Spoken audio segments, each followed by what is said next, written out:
নমস্কার বন্ধুরা, আপনারা দেখছেন পথের সাথী প্রো ইউটিউব চ্যানেল, আর আমি আপনাদের সঙ্গে চিরঞ্জীব। আমরা জানি মা মমতাময়ী।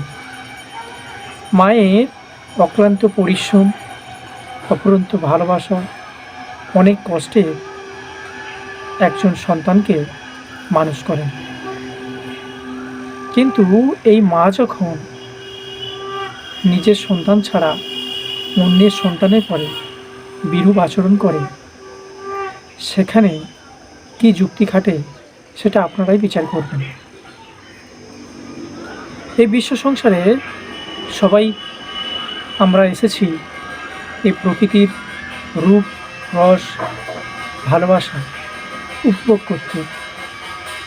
কিন্তু এই উপভোগ করতে গিয়েই আমাদের সামনে এমন কিছু ঘটনা ঘটে যায় যা আপনি কখনোই কাঙ্ক্ষিত করেন না।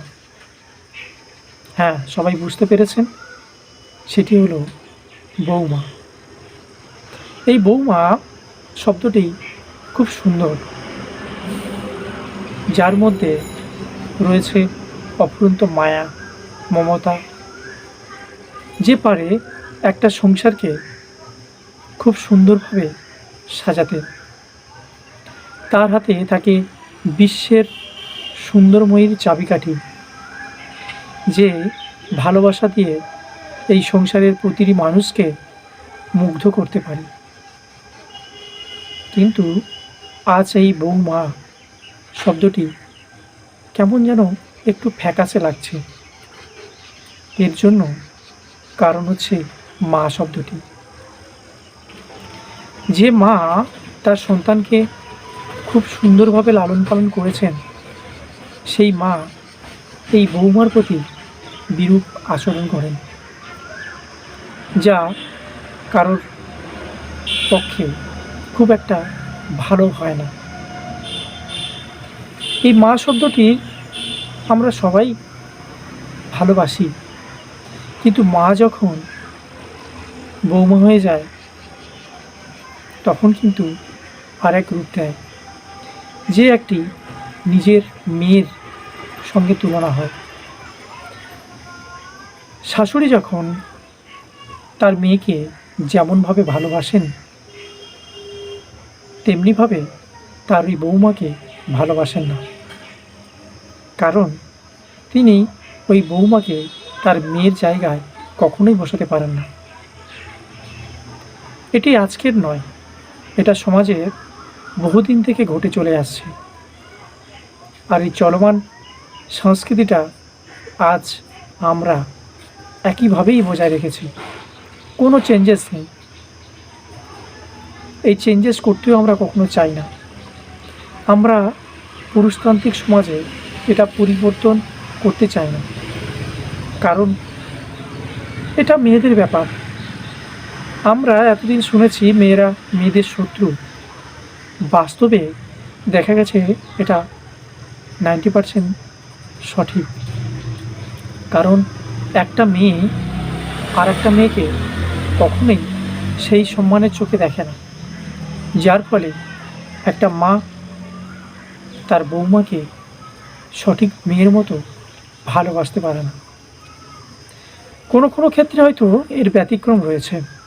কিছু কিছু শাশুড়ি শ্রেণী হয়তো আমাকে মনে মনে গালাগালি করছেন, কিন্তু বাস্তবটাকে লক্ষ্য করুন।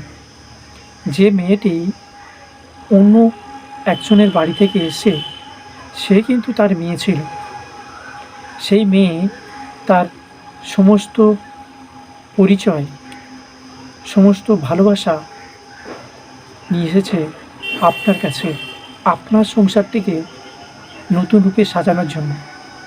কিন্তু আপনি একমাত্র শাশুড়ি মা, যিনি সেই ব্যতিক্রমটাকে কোনো দিনই মুছতে চাইছেন না। আপনাদের শাশুড়ি নামের মধ্যে যে কলঙ্কটা রয়েছে, সেটি সবসময় আপনার বীর্যের সঙ্গে বজায় রাখার চেষ্টা করেন।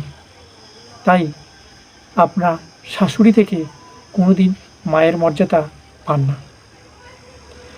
আর আপনারা আপনার বৌমাকে কখনোই সেই মেয়ের মর্যাদা দেন না, যার ফলে শত শত মহিলা বৌমারা আজ অত্যাচারিত হচ্ছে এই শাশুড়িদের হাতে। হয়তো আপনার বাড়িতেও সেই ঘটনাটা ঘটছে। আপনি দেখুন না, আপনার ওই বৌমা যদি আপনার মেয়ে হতো, বা আপনার মেয়ে যদি ওইভাবে কারোর হাতে অত্যাচারিত, নিপীড়িত হতো, তাহলে কি আপনি এটাকে ভালো মনে করতেন? নিশ্চয়ই না। আপনি হয়তো পারতেন না আপনার মেয়ের ওই অত্যাচারিত মেনে নিতে।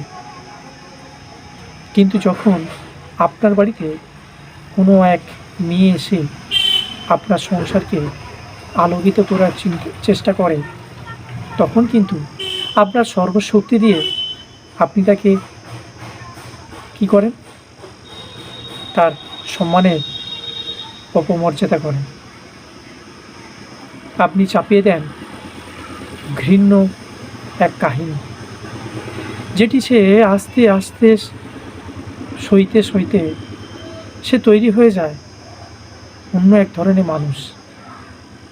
তখন সে আর আপনার মেয়ে হিসাবে আর মর্যাদার আসন পায় না। সে তখন নিজেকে বাঁচানোর জন্য আপনার মতো বাজে ব্যবহার করতে শুরু করে। তখন আপনার ওই বৌমা আপনার কাছে হয়ে যায় এক কুলসিত বৌমা, যে গল্প আপনি আপনার গ্রামের প্রত্যেকটি মহিলার কাছে তার নামে নিম্নমন্দ করতে থাকেন। কিন্তু আপনি যদি সঠিকভাবে ভেবে দেখেন, আপনার বৌমার এই আচরণের জন্য শুধুমাত্র আপনি দায়ী। এই কথাটা হয়তো আপনি মানতে পারছেন না, কিন্তু বাস্তবটা এটাই সত্যি।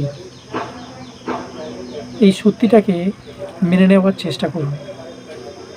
আপনি আপনার ওই বৌমাকে আপনার মেয়ের মতো ভালোবাসুন, আদর করুন, যত্ন করুন। তাহলে এই বৌমা শব্দটি আর থাকবে না, সেটি মা মেয়ের সম্পর্ক তৈরি হবে। যদি না পারেন, তাহলে মা শব্দটি থেকে আপনি সরে যান। সেটাই হয়তো আপনার কাছে সবথেকে বড় কাম্য হবে। সবাই ভালো থাকবেন, সুস্থ থাকবেন। যদি আমার এই বক্তব্যটি কারো ভালো লেগে থাকে, অবশ্যই লাইক করবেন এবং পাশে থাকা বেল আইকনটিকে ক্লিক করবেন। আর আপনি যদি আমাকে অপছন্দ করেন, অবশ্যই একটা ডিসলাইক করবেন। আমি জানব যে এই ডিসলাইকটাই আপনার এক সুস্থ মনের পরিচয়।